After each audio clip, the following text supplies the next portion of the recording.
जय श्री हरि विष्णु।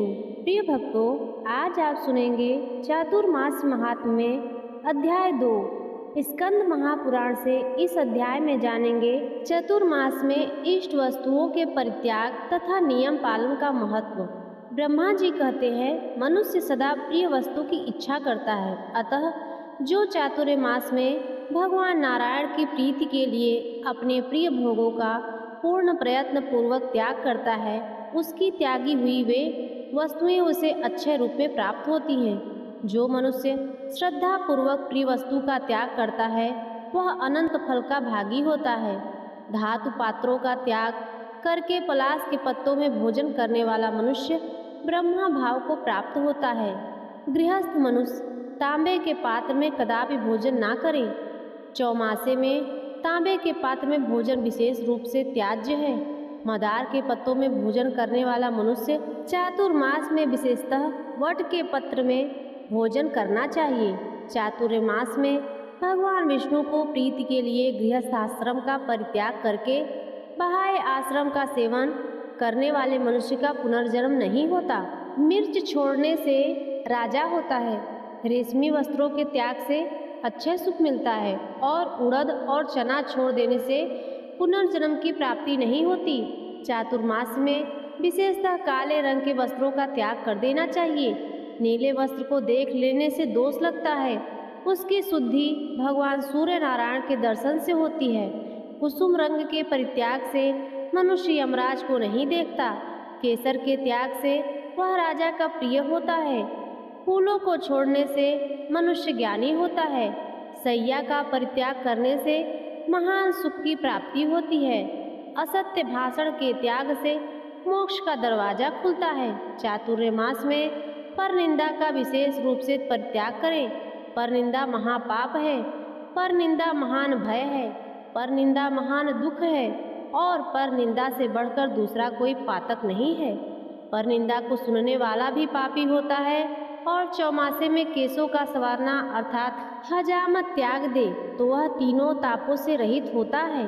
जो भगवान के शयन करने पर विशेषतः नख और रोम धारण किए रहता है, उसे प्रतिदिन गंगा स्नान का फल मिलता है।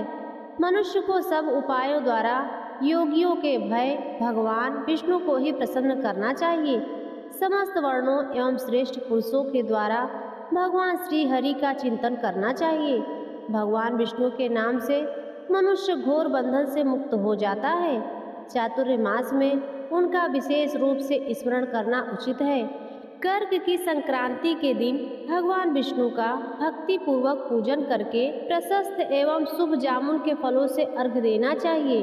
अर्घ देते समय इस भाव का चिंतन करें कि 6 महीने के भीतर जहाँ कहीं भी मेरी मृत्यु हो जाए तो मानो मैंने स्वयं ही अपने आप को भगवान वासुदेव के चरणों में ही समर्पित कर दिया है। सर्वथा प्रयत्न करके भगवान जनार्दन का सेवन करना चाहिए। जो मनुष्य भगवान विष्णु की कथा पूजा और ध्यान नमस्कार सब कुछ उन्हीं श्री हरि की प्रसन्नता के लिए करता है, वह मोक्ष का भागी होता है। सत्य स्वरूप सनातन विष्णु वर्णाश्रम धर्म के स्वरूप है। जन्म मृत्यु आदि के कष्ट का उन्हीं के द्वारा नाश होता है। अतः चातुर्मास में विशेष रूप से व्रत द्वारा श्री हरि को ही ग्रहण करना चाहिए। तपोनिधि भगवान नारायण के शयन करने पर अपने इस शरीर को तपस्या द्वारा शुद्ध करना चाहिए। भगवान विष्णु की भक्ति से युक्त जो व्रत है उसे विष्णु व्रतो जानो। धर्म में संलग्न होना तप है। व्रतों में सबसे उत्तम व्रत है ब्रह्मचर्य का पालन। ब्रह्मचर्य तपस्या का सार है और ब्रह्मचर्य महान फल देने वाला है। इसलिए समस्त कर्मों में ब्रह्मचर्य को बढ़ावे। ब्रह्मचर्य के प्रभाव से उग्र तपस्या होती है। ब्रह्मचर्य से बढ़कर धर्म का उत्तम साधन दूसरा कोई नहीं है। विशेषतः चातुर्मास में भगवान विष्णु के शयन करने पर यह महान व्रत संसार से अधिक गुण कारक है। ऐसा जानो, जो इस वैष्णव धर्म का पालन करता है वह कभी कर्मों से लिप्त नहीं होता। भगवान के शयन करने पर जो यह प्रतिज्ञा करके कि हे भगवान, मैं आपकी प्रसन्नता के लिए अमोघ सत्कर्म करूँगा, उसका पालन करता है तो उसी को व्रत कहते हैं। वह व्रत अधिक गुणों वाला होता है। अग्निहोत्र ब्राह्मण, भक्ति धर्म विषयक, श्रद्धा उत्तम बुद्धि, सत्संग विष्णु पूजा, सत्य भाषण, हृदय में दया, सरलता एवं कोमलता, मधुर वाणी, उत्तम चरित्र में अनुराग, वेद पाठ, चोरी का त्याग, अहिंसा, लज्जा, क्षमा, मन और इंद्रियों का संयम, लोभ, क्रोध और मोह का अभाव, इंद्रिय संयम में प्रेम, वैदिक कर्मों का उत्तम ज्ञान तथा श्री कृष्ण को अपनित का समर्पण। यह नियम जिस पुरुष में स्थिर है वह जीवन मुक्त कहा गया है। वह पातकों से कभी लिप्त नहीं होता। एक बार का किया हुआ व्रत भी सदैव महान फल देने वाला होता है। चातुर्मास में ब्रह्मचर्य आदि का सेवन अधिक फलद होता है। चातुर्मास व्रत का अनुष्ठान सभी वर्ण के लोगों के लिए महान फलदायक है।